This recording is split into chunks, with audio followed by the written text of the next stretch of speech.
আসসালামু আলাইকুম। আজকে যাচ্ছি উত্তরা আয়নালের হোটেলে মাংস ভাত খেতে। আসলে ভোজন রসিক আমরা, এই জন্য একটু ঘোরাফেরা করা হয়েই থাকে। মেট্রো রেলে করে আসলে আমি ওইরকমভাবে অত জার্নি করি নাই। তো আজকে আমার মেট্রো রেলে কার্ডটাও করে নিব। আসলে বাংলাদেশে এত বড় একটা প্রকল্প, এত পরিষ্কার পরিচ্ছন্ন দেখলে মনে হয় যে না, দেশের বাইরে কোথাও আছি। আর ফ্যানটা মাশাআল্লাহ এত বড়। তারপরে প্ল্যাটফর্মে এসে দাঁড়ালাম। আমরা 4 জন গিয়েছিলাম একসঙ্গে। আমরা মেট্রো রেলে উঠব 2 নম্বর প্ল্যাটফর্ম থেকে। দেখুন উঠতে হয় কীভাবে। এখানে গেট, আর আমরা দাঁড়িয়ে আছি সুন্দর সিরিয়াল মতো। যেখানে তীর চিহ্ন দেওয়া আছে, এখান থেকে দাঁড়িয়ে উঠতে হয়। মাঝখান দিয়ে সবাই মানুষ নামে, প্যাসেঞ্জার। আমাদের ট্রেনটা চলে আসলো। অনেক জোরে চলে, অনেক জোরে। আর ভিতরে এসি বাতাস ঠান্ডা, মাশাআল্লাহ। বাহিরে অনেক গরম। তারপরে ট্রেনের মধ্যে উঠলে দাঁড়িয়ে থাকলেও মনে হয় যে না, শান্তি লাগতেছে। এখানে কিন্তু আইন শৃঙ্খলা নিয়ম মেনে চলতে হয়। ভেজা কোনো জিনিস নিয়ে আমরা উঠতে পারবো না এখানে। পুলিশ সঙ্গে সঙ্গে আমাদের ধরে ফেলবে। আর আগারগাঁওয়ের দিকে তো অনেক গাছপালা, তো সেখানে গেলে এরকম সংসদ ভবনের ওই দিকে প্রচুর গাছপালা দেখা যায়। দেখতে ভালোই লাগে মোটামুটি, মাশাআল্লাহ। আসলে এরকম দেখে সবুজ লাগতেছে। ওয়েদারটাও বাইরে এরকম ঠান্ডা হলে ভালো লাগতো। আমরা স্টেশনে এসে গেছি একটা, কিন্তু এখানে আমরা নামবো না। মোটামুটি ফাঁকা হয়ে গিয়েছিল মিরপুর 10 পার হওয়ার পরে। বসার জায়গাটা পেয়েছিলাম আর কি।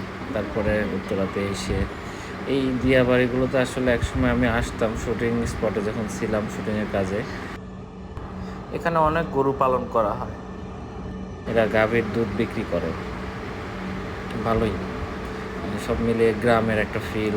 আবার অনেক বড় বড় বিল্ডিং, দেখতে অনেক সুন্দর লাগে। যদি শুধু ওয়েদারটা ঠান্ডা হইতো তাহলে আসলে বাংলাদেশটা অনেক মজা লাগে, মজার একটা দেশ, অনেক ভালো।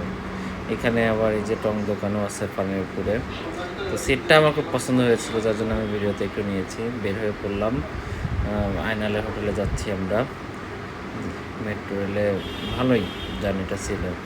আমরা গিয়েছিলাম কারণ বাজার থেকে উত্তরা লাস্ট স্টেশন, সেখানে গিয়ে আমরা আয়নালের হোটেলে আসলে মাংসটা খেতে গিয়েছি। আমি লোকেশনটা একজ্যাক্ট চিনি না। এখানে নেমে আসলে রিক্সায় বললেই হয় যে আমরা আয়নালের হোটেলে যাব। সেদিকে নেমে রিক্সা বলাতে রিক্সাওয়ালা 50 টাকা ভাড়া নিয়েছে। আমরা রিক্সাতে যাচ্ছিলাম। আকাশে মেঘ, রাস্তাও ফাঁকা, অনেক গরম ছিল বাইরে, খুব গরম লেগেছে। রিক্সাওয়ালা মামা মাশাআল্লাহ রকেটের গতিতে টানছে তার রিক্সা। এখানে আবার রিক্সার ঘোমটাটা অনেক বড়। যারা প্রেমিক প্রেমিকা আসতে চান তারা রিক্সাতে ভালোই রোমান্স করতে পারবেন, আশা করা যায়। তো যাই হোক, অবশেষে আয়নালের হোটেল পৌঁছে গেলাম। তো ঢুকে দেখি, কখনো আসি নাই, ফার্স্ট টাইম। এখানে তাদের রিসেপশন, এখানে যারা দুপুরবেলা অনেক ভিড় হয়, তখন যারা পার্সেল নেয় এখানে বসে আর কি অর্ডারটা করে। ভিতরের পরিবেশ এটা মোটামুটি বাংলা হোটেলের মতো, বাট এসি টেসি আছে, মোটামুটি ঠান্ডা। অনেকেই খায়, দেন অনেক হুজুররা অনেক সুন্দর করে খাচ্ছে। আমরাও অবশেষে 4 জনের প্লেট নিয়েছি। আমরা 4 জনের জন্য প্যাকেজ নিয়েছিলাম, প্রতিজনের জন্য 280 টাকা। টোটাল 4 জনের প্যাকেজেই এক বাটিতে দিয়েছে, কিন্তু এক্সট্রা দেয় না ওরা। প্রতি ওরা পরে কিন্তু এক্সট্রা দেয় না, এই জন্য ভালো লাগেনি। ওরা ওইটাই ফাইনাল। আমাদের মোল্লা সাহেব মাংস সাবার করে দাঁত ওয়াশ করছে, ভালো। এই যে প্রচুর বাইক, সবাই খাওয়ার জন্য এসেছে আয়নাল হোটেলে। পরে হাঁটতে হাঁটতে আমরা আবার চলে আসলাম, মানে ব্যাক করছি। আমরা আবার কারণ বাড়ি চলে আসবো। আমাদের অফিস থেকে হঠাৎ করে সাডেনলি আসলে যাওয়া হয়েছে। ওখানকার সব রিক্সাগুলোই রকেটের মতো চলে। তো চলে আসলাম। দেখলে মনে হয় বিদেশ, কিন্তু একটু পরিষ্কার পরিচ্ছন্ন করলেই বিদেশের মতোই লাগতো আমাদের দেশটা। অনেক খরচ, অনেক কিছু করেছে, কিন্তু পরিষ্কার পরিচ্ছন্নতার জন্য আসলে আমাদের রাস্তাঘাটটা মেনলি একটু বাংলা বাংলা লাগে। তাছাড়া অনেক সুন্দর লাগতো। আর মেট্রো রেলের উপরের পরিবেশটা তো অনেক অনেক ভালো।